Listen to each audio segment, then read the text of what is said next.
Hello दोस्तों, तो आज हम पढ़ने वाले हैं प्राचीन भारत का इतिहास। ये जो इतिहास है इसको समझने के लिए तीन भागों में बांटा गया है।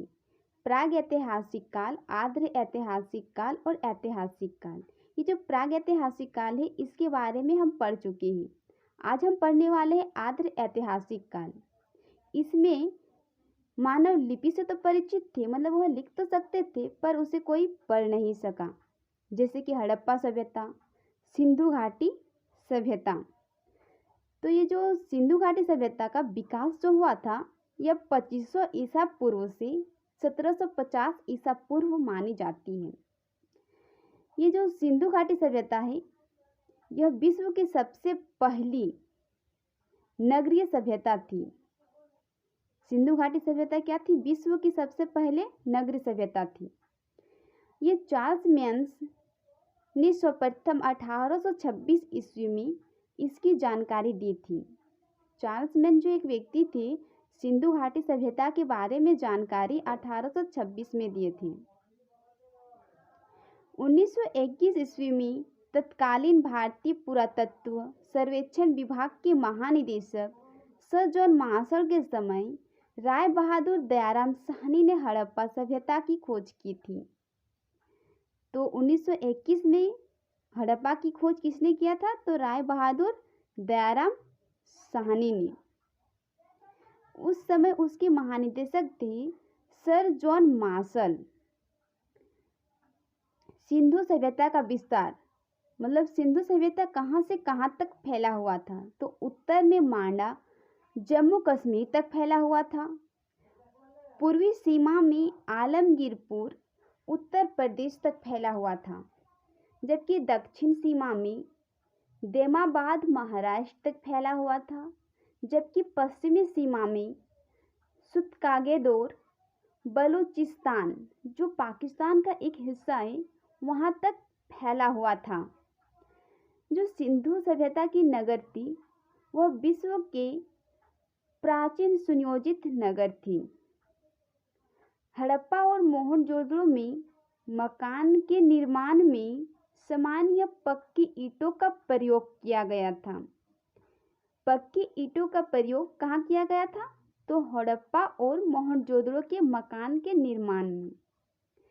जो सिंधु सभ्यता में जो मकान के दरवाजे होते थे उसका मुंह जो है ना वह सड़क की ओर न खुलकर गलियों की ओर, मतलब कि पीछे की ओर खोलते थे, ठीक है।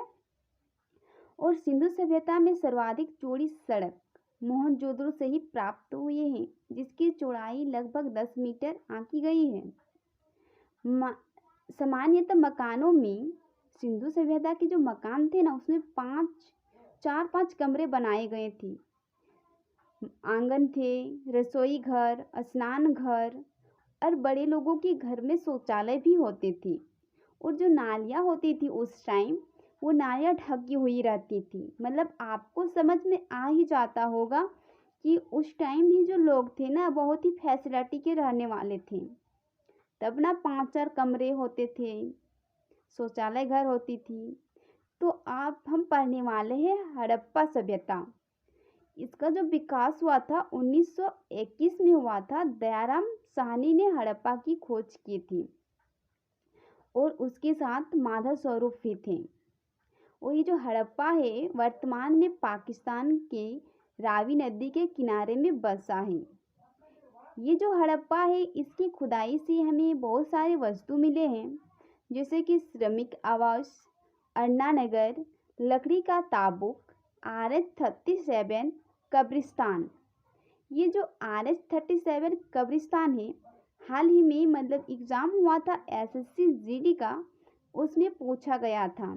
तो आपको पता ही होगा कि आजकल एग्जामिनर कितने डीपली पूछ रहे हैं, तो आपको भी डीप से पढ़ना ही पड़ेगा। मोहनजोदड़ो 1922 में इसका विकास हुआ था, राखाल दास बनर्जी ने किया था। और ये जो मोहनजोदड़ो है यह वर्तमान में पाकिस्तान में सिंधु नदी के किनारे में स्थित है। और ये जो मोहनजोदड़ो है उसका अर्थ होता है मृतकों का टीला। ये जो मृतकों का टीला है इससे बहुत सारे क्वेश्चन बने हैं और एग्जाम में इस टॉपिक से क्वेश्चन पूछते हैं कि मृतकों का टीला किसे कहते हैं, तो मोहनजोदड़ो को कहते हैं। इसके भी खुदाई से बहुत सारे वस्तुएं मिले हैं, जैसे कि पुरोहित आवास, अन्ना नगर, विशाल स्नान गृह, घर में कुआं, कांसे की बनी मूर्ति, सबसे चौड़ी सड़क। मैं जितने भी क्वेश्चन बता रही हूँ सारे सिलेक्ट और पूछे गए हैं वही सब बता रही हूँ, ठीक है। जो ये चंदहुडो है इसकी खुदाई मजूमदार शाह ने किया था और ये जो चंदहुडो है यह वर्तमान में पाकिस्तान में स्थित थी। इसकी खुदाई से मिले हैं लिपस्टिक, शीशा, मनके और गुड़िया, कुत्ते और बिल्ली के पैरों के निशान। ये जो कुत्ता है वो बिल्ली का पीछा कर रहा था, जिसके कारण यहाँ पे कुत्ते और बिल्ली दोनों के पैरों के निशान मिले हैं। नेक्स्ट है काली बगन। इसकी खुदाई बीबी लाल एवं बीके थापर ने किया था और ये काली बगन जो है राजस्थान में है, घाघरा नदी के किनारे में। और काली बगन की खुदाई से मिले हैं वस्तुएं, जैसे हल से जुते हुए खेत, अलंकित ईंट, धवन कुंड और चूड़ी। इससे भी क्वेश्चन पूछे जाते हैं। जो ये खुदाई से मिली है वस्तु ना, इससे भी क्वेश्चन पूछते हैं बहुत सारे, ठीक है। दूसरा है रोपड़। इसकी खुदाई यज्ञ दत्त शर्मा ने किया था। जो ये रोपड़ है वर्तमान में पंजाब में है, सतलुज नदी के किनारे में। यहाँ से वस्तुएं मिली है। यहाँ पर मानव के साथ कुत्ते को दफनाने की परंपरा मिली है। और नेक्स्ट वीडियो में हम पढ़े थे कि नवपाषाण काल में भी परंपराएं थी कि मतलब कुत्ते के साथ मनुष्य को भी दफनाना, और ये रोपड़ में भी प्रचलित है कि कुत्तों के साथ मनुष्य को भी दफनाना। लोथर। इसकी खुदाई रंगनाथ राव ने किया था और वर्तमान में लोथर जो है गुजरात में है, भोगवा नदी के किनारे में। और लोथर के खुदाई से भी वस्तुएं मिली है, जैसे कि सिंधु सभ्यता का बंदरगाह। यहाँ सड़क के दरवाजे सड़क की ओर न खुलकर सड़क की ओर खुलते थे। मतलब लोथर में दरवाजे जो थी ना वह सड़क की ओर खुलते थे, जबकि हड़प्पा में दरवाजे मतलब घर के बाहर तरफ खुलते थे। कोट दीजी। इसकी खुदाई फजल अहमद ने किया था और वर्तमान में सिंधु नदी के किनारे में स्थित है कोट दीजी। यहाँ से घड़ों की हड्डियाँ मिली है, हाड़ियाँ जो रहती है ना, हाड़ियाँ वो मिली है। नेक्स्ट है बनमाली। इसकी खुदाई रविंद्र सिंह बिष्टा ने किया था। ये वर्तमान में हरियाणा के रंगोई नदी के किनारे में स्थित है। और जो रविंद्र सिंह बिष्टा है इसने धोलावीरा का भी खोज किया था। और धोलावीरा जो है यह गुजरात में लूनी नदी के किनारे में स्थित थी। आर्द्र ऐतिहासिक काल से जुड़ी कुछ महत्वपूर्ण तत्व देख लेते हैं, जैसे सिंधु घाटी सभ्यता।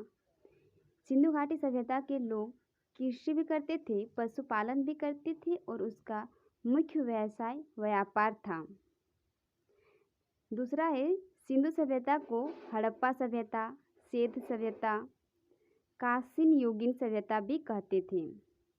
सिंधु सभ्यता की लिपि जो थी वह भाव चित्रात्मक थी, जो दाएं से बाएं की ओर लिखी जाती थी, जो अभी तक किसी ने पढ़ नहीं सका। नेक्स्ट है 4 नंबर, सिंधु सभ्यता के लोग माप तोल से परिचित थे। तो ऑलरेडी यह माप तोल से तो परिचित रहेगा क्योंकि वह कृषि कर रहे थे, तो कृषि जो करेगा वह तो माप तोल से परिचित तो रहेगा। लेकिन जो सिंधु सभ्यता के लोग थे लोहे धातु से परिचित नहीं थे। और हड़प्पा सभ्यता के मोहरे में बहुत से जानवरों के चित्र मिले हैं, लेकिन शेर के चित्र अभी तक नहीं मिले हैं।